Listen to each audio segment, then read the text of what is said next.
جہالت کے سمندر اور دریا کی ویلیو نہیں ہے جو علم کے چند قطروں کی ویلیو ہے۔ اور اسی طرح بطور تشبیہ سمجھ لیں کہ اگر علم کا سمندر ہو اور علم کا دریا ہو، لیکن کسی کے پاس عمل کے 2 قطرے ہو، پورا پانی اور سمندر اور دریا کو تو علم ہے، لیکن دوسرے کے پاس پانی کے چند قطرے ہیں مگر وہ قطرے عمل کے ہیں، تو فرمایا گیا کہ یہ عمل کے چند قطرے علم کے دریا اور سمندر سے زیادہ قیمتی اور زیادہ اہمیت رکھتے ہیں اور زیادہ فضیلت رکھتے ہیں۔ اور اگر کسی کے پاس عمل کا دریا اور سمندر ہو اور دوسرے کے پاس اخلاص کے چند قطرے ہو، الہیت کے چند قطرے ہو، اللہ کی رضا کے لیے وہ کام کر رہا ہو، تو فرمایا یہ اخلاص کے 2 قطرے یہ عمل کے سمندر اور دریا سے زیادہ قیمتی۔ تو اصل چیز علم ہے، عمل ہے، اخلاص ہے۔ اللہ تعالیٰ آپ حضرات کو علم کی، عمل کی، اخلاص کی دولت سے نوازے، اور اللہ نے نوازا ہے کہ مجھے بتایا گیا کہ یہاں اساتذہ کرام بلا تنخواہ، بلا معاوضہ، بلا وظیفہ یہاں تدریسی خدمات سر انجام دے رہے ہیں، اور اس اخلاص اور الہیت کی بہت بڑی قیمت ہے۔ وفاق المدارس العربیہ پاکستان کے رئیس شیخ المشائخ حضرت مولانا سلیم اللہ خان صاحب رحمۃ اللہ علیہ رئیس المحدثین فرمایا کرتے تھے کہ اگر کوئی استاد نورانی قاعدہ پڑھا رہا ہے، الف با تا صاحب پڑھا رہا ہے اور پڑھا اللہ کی رضا کے لیے اخلاص کے ساتھ رہا ہے تاکہ اس کو حروف کی شناخت ہو جائے تو یہ قرآن کریم کو سمجھ سکے، اللہ کی رضا کے لیے نورانی قاعدہ پڑھا رہا ہے، تو فرماتے تھے کہ اگر اخلاص کے ساتھ پڑھا رہا ہے اس کو اللہ تعالیٰ وہی اجر اور ثواب عطا کریں گے جو بخاری پڑھانے والے کو اللہ عطا فرماتا ہے، بشرطے کہ بخاری پڑھانے والا بھی اخلاص کے ساتھ پڑھا رہا ہے۔ اور اگر بخاری شریف پڑھانے والا اخلاص کے ساتھ نہیں پڑھا رہا، ترمذی ابو داؤد پڑھانے والا، مسلم شریف پڑھانے والے میں اخلاص نہیں ہے، اپنے علم کو کا روب قائم کرنا مقصود ہے، تو نورانی قاعدہ پڑھانے والے کو اجر مل جائے گا اخلاص کی وجہ سے، بخاری پڑھانے والے کے کام بخاری نہیں ہے۔ اللہ تعالیٰ اخلاص میں بڑی قوت اور طاقت ہے۔ تو مرکز عبداللہ بن مسعود الحمدللہ اس علم دین کے لیے قائم ہوا ہے جس علم دین کو حاصل کرنے کا سب سے پہلا حکم اللہ تعالیٰ نے جناب نبی کریم صلی اللہ علیہ وسلم کو دیا، اقرأ بسم ربک الذی خلق، خلق الانسان من علق۔ اور غور کیجیے کہ اس پہلی وحی میں اللہ تعالیٰ نے اپنی صفات میں سے جس صفت کا ذکر کیا ہے وہ صفت ربوبیت ہے، اور صفت ربوبیت اللہ کی صفات میں وہ اتنا عظیم مقام رکھتی ہے کہ میرے اور آپ کی روحوں سے اور ساری کائنات کی روحوں سے عالم ارواح میں جو اللہ تعالیٰ نے سب سے پہلا سوال کیا تھا وہ اپنی صفت ربوبیت کے ساتھ ہی کیا تھا، الستو بربکم، کیا میں تمہارا رب نہیں ہوں؟ کسی اور اپنی صفت اور شان کے ساتھ سوال نہیں ہوا تھا، یہ نہیں فرمایا کیا میں تمہارا خالق نہیں ہوں، کیا میں تمہارا رزاق نہیں ہوں، کیا میں تمہارا معبود نہیں ہوں، نہیں فرمایا الستو بربکم، کیا میں تمہارا رب نہیں ہوں؟ تو سب سے پہلا سوال عالم ارواح میں اللہ نے روحوں سے صفت ربوبیت کے ساتھ کیا،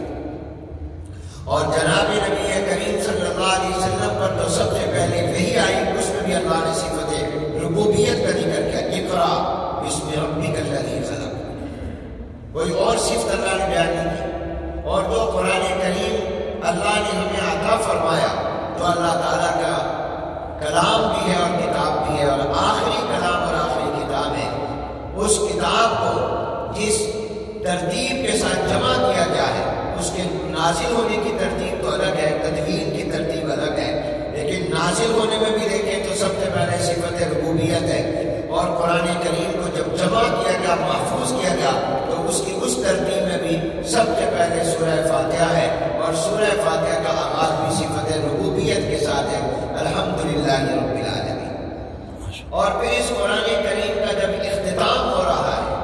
اور اس قرآن کریم کی موجودہ جو ترتیب ہے اس کی جمع کی، تو اس کا جب اختتام ہے تو وہ بھی صفت ربوبیت پر ہے، قل اعوذ برب الفلق، قل اعوذ برب الناس، قرآن کا آغاز بھی صفت ربوبیت سے، اختتام بھی صفت ربوبیت پر، اور قرآن کے نازل ہونے والی پہلی وحی میں بھی صفت ربوبیت، اور عالم ارواح میں بھی سب سے پہلا سوال صفت ربوبیت کے ساتھ ہے۔ اور جب میں اور آپ عالم برزخ میں جائیں گے اور قبر میں جائیں گے تو وہاں جو منکر نکیر سوال کریں گے تو وہ سوال بھی صفت ربوبیت کے ساتھ ہوگا۔ تو 3 سوال کیے جائیں گے۔ پہلا سوال یہ ہوگا من رب کا، تیرا رب کون ہے؟ اسی لیے وہاں صفت ربوبیت کے ساتھ ہوگا کہ تمہیں پہلا سبق جو پڑھایا گیا تھا وہ صفت ربوبیت کا تھا، یہی دنیا میں بھول کر تو نہیں آ گئے یہاں قبر میں، کیا تمہیں وہ پہلا سبق یاد تھا کہ نہیں یاد تھا؟ اور رب کس کو کہتے ہیں؟ آپ نے ذکر کیا مفتی دارالعلوم دیوبند اور عظیم محدث حضرت مولانا سید احمد صاحب پالنپوری رحمۃ اللہ علیہ کا جو یہاں تشریف لائے، اور آپ کے منہج تعلیمی میں ان کی بعض تعلیفات بھی ہیں،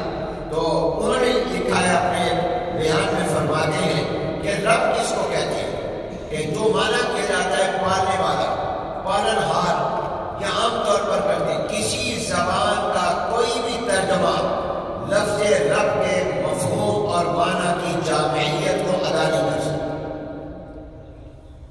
یہ ہم صرف سمجھانے کے لیے کہتے ہیں رب کا معنی پالنے والا، لیکن عربی زبان اتنی جامع ہے، اور پھر قرآن کی زبان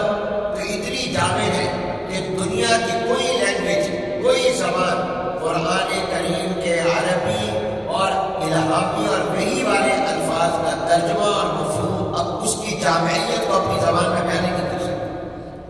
صرف سمجھنے اور سمجھانے کے لیے کیا جاتا ہے۔ تو فرماتے ہیں حضرت کہ رب اس کو کہتے ہیں جس میں 3 باتیں ہیں۔ نمبر 1، رب اس کو کہتے ہیں جو عدم سے وجود میں آئے۔ ہم نہیں تھے، اللہ نے ہمیں بنا دیا۔ هل أتى على الإنسان حين من الدهر لم يكن شيئا مذكورا۔ تو رب اس کو کہتے ہیں جو عدم سے وجود میں آئے۔ اور دوسری صفت رب میں یہ ہوتی ہے، رب کے معنی میں دوسری بات یہ ہے کہ جو اس نے وجود دیا ہے اس وجود کی بقا کا انتظام کرے۔ کیا اس نے وجود تو دے دیا، اس وجود کو باقی بھی رکھنا ہے، اس کو فوراً ختم تو نہیں ہو جانا۔ تو موجود چیز کی بقا کا اگر انتظام نہیں ہوگا تو وہ معدوم ہو جائے گی،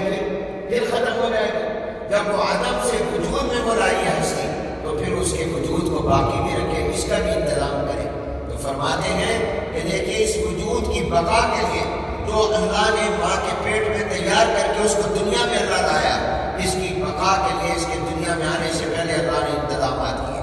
پہلا انتظام تو اللہ نے یہ کیا کہ اس کی ماں کے دل میں اس کی محبت ڈال دی۔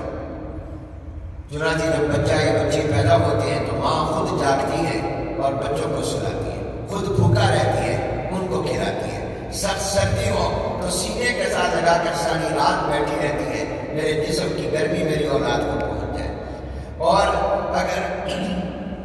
گرمی ہوتی ہے تو اپنے دوپٹے سے کوئی اور چیز نہ ہو تو ساری رات پنکھا کرتی رہتی ہے، بار بار اس کے کپڑے بدلتی ہے، اس کے پیمپر بدلتی ہے، وہ اس کے کپڑوں کو پیشاب سے گیلا ہونا برداشت نہیں کرتی، میرے بچے کو تکلیف نہ ہو۔ یہ جو محبت پیدا کی ہے یہ اللہ نے کی ہے، اس لیے کی ہے کہ اگر یہ محبت اللہ ماں کے دل میں پیدا نہ کرتا تو پیدا ہونے کے بعد اس بچے اور بچی کو کون سنبھالتا، اس کا وجود کیسے باقی رہتا۔ یہ اس کی بقا کا انتظام کیا ہے۔ دوسرا کام اللہ نے بقا کا یہ کیا کہ اللہ نے اس کی خوراک اور غذا ماں کے سینے میں اتار دی۔ اور میں اس پر یہ اضافہ کرتا ہوں کہ اللہ تعالیٰ امیروں کا بھی رب ہے،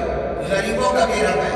اگر ماں کے وجود میں اللہ بچے کی اور پیدا ہونے والے نومولود کی خوراک اور غذا نہ اتارتا تو پھر غریب کا بچہ تو پیدا ہوتے ہی مر جاتا، بھوک کی وجہ سے، خوراک نہ ملنے کی وجہ سے۔ ہر غریب کے پاس یہ پیسے نہیں ہوتے کہ وہ بازار سے حلیب خرید سکے، وہ بازار سے دودھ خرید سکے، پھر اس بچے اور بچی کا وجود کیسے رہتا؟ اور وہ رب امیروں کا بھی ہے، وہ غریبوں کا بھی ہے۔ اس نے یہ انتظام کیا کہ یہ غریب کا بچہ بھی باقی رہے، دودھ کے لیے اور بچے کی خوراک اور غذا کے لیے بازار نہ جانا پڑے۔ اگر ریال نہ ہو، ڈالر نہ ہو، روپیہ پونڈ نہ ہو تو اس کے اپنے وجود کے اندر میں خوراک اور غذا اتار دوں تاکہ غریب کے بچے کا وجود بھی باقی رہے، امیر کے بچے کا وجود بھی باقی رہے۔ اللہ نے خوراک اتار دی۔ اور تیسرا یہ کیا کہ اللہ تبارک و تعالیٰ نے ماں کے پیٹ میں اس کو غذا لینے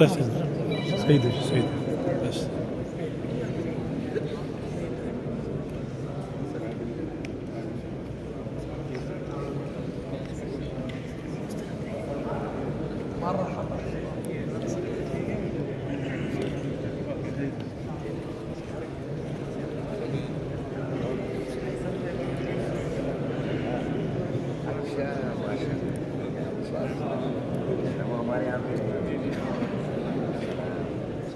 عليكم السلام ورحمة الله وبركاته.